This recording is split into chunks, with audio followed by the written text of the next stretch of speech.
Hello YouTube, it's the Gun Guy here, coming at you with another review. This time of the G&G Combat Machine cm16 Raider.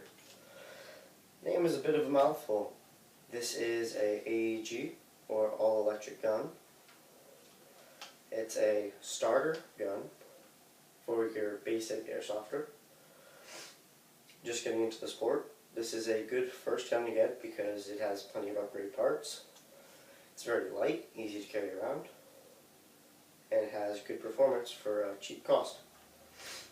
So some of the features of this gun that you wouldn't get with a normal M4 are the rail system, the grip is a specialty grip, the 6-position collapsible crane stock, which I have on one of the shortest settings to keep it in frame. And that's about it for the special features of this M4. It does have a rear adjustable sight for elevation and windage, as well as dual apertures. This one is for close range, and this one is for long range. However, the gun does include a rail system all across the top that you can include or add on sights, such as red dots or scopes for longer range. It also has the rail system on the front, which can accept rail covers, like this one, flashlights, such as this one if I can get it to stay on.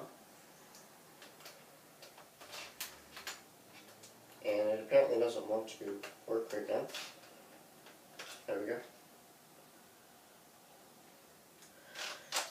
This is how the gun comes. I do have some attachments that I usually put on this. I took them off for the review.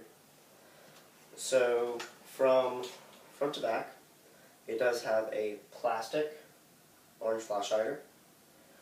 It is not broken. I know there's a chip out of the front of it. But a little fact, the real M4 has the chip out of the front of it so it can break through barbed wire. It does have a metal outer barrel with a bayonet lug on it and a metal sling attachment point and the metal triangle front sight. It does have a quad rail system, which is polymer. It's not great plastic, but it's not the worst thing in the world. It doesn't flex in your hands. It's not incredibly comfortable to hold though, which is why I put rail covers on it normally. It does have the upper rail system, which is also plastic and has their metal and plastic rear sight on it. It does have an adjustable hop-up. Flip open the dust cover, and the hop-up is this green dial. You turn it forward for more hop, backwards for less. It does have a metal magazine release, which is not ambidextrous. It does come with a 450 round high capacity magazine, Stanley style, which I do not have it in it right now. It's a little bit longer than this magazine. It does have a non-functioning forward assist and charging handle, which on mine I took my gun apart one time and I took out the bolt and it loosened up the spring somehow. It doesn't go all the way back forward. I don't know if that's just a specific flaw of my model or whatnot. On the other side, you can see the bolt release, which is non-functioning, but it does move, as well as the fire selector, which is right here.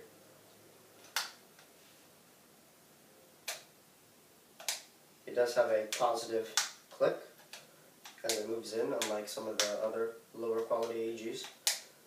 It has safe, semi, and full auto. The trigger response on semi, it is unloaded, mind you.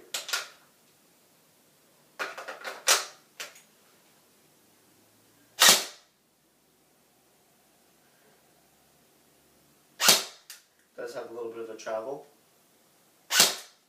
and then a couple milliseconds of time between the trigger being pulled and it actually firing. Here's the rate of fire.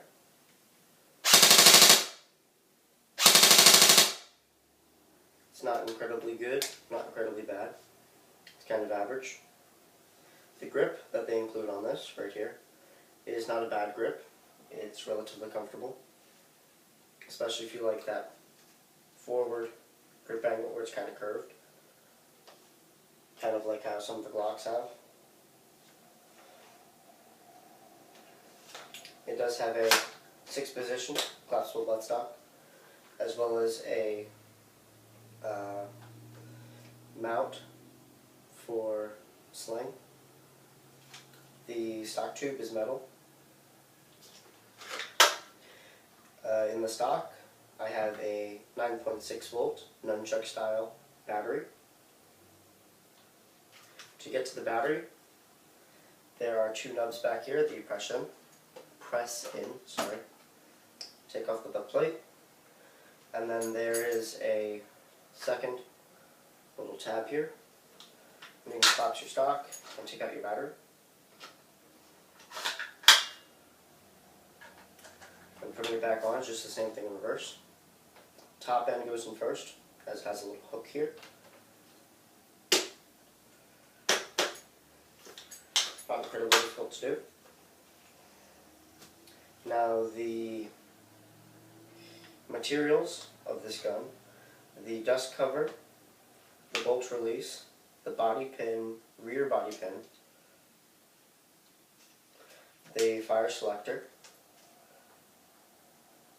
the fake bolt catch, the magazine release, the magazine that comes with it, the trigger guard, the outer barrel, the fake gas block, which you can't see through the rail system, the screws, the sling mounts, the mock charging handle, and the gearbox are all metal. Everything else in this gun is plastic.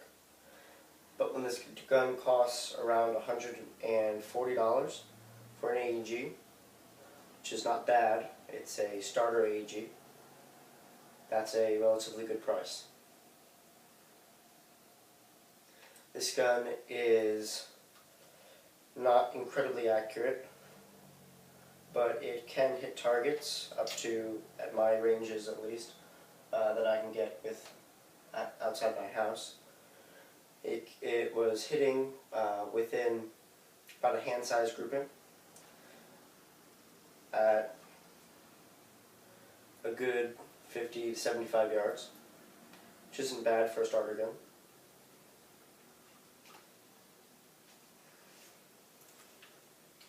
And that is my review of the G&G cm16 Raider AEG. Thank you for watching, and I'll see you in the next video.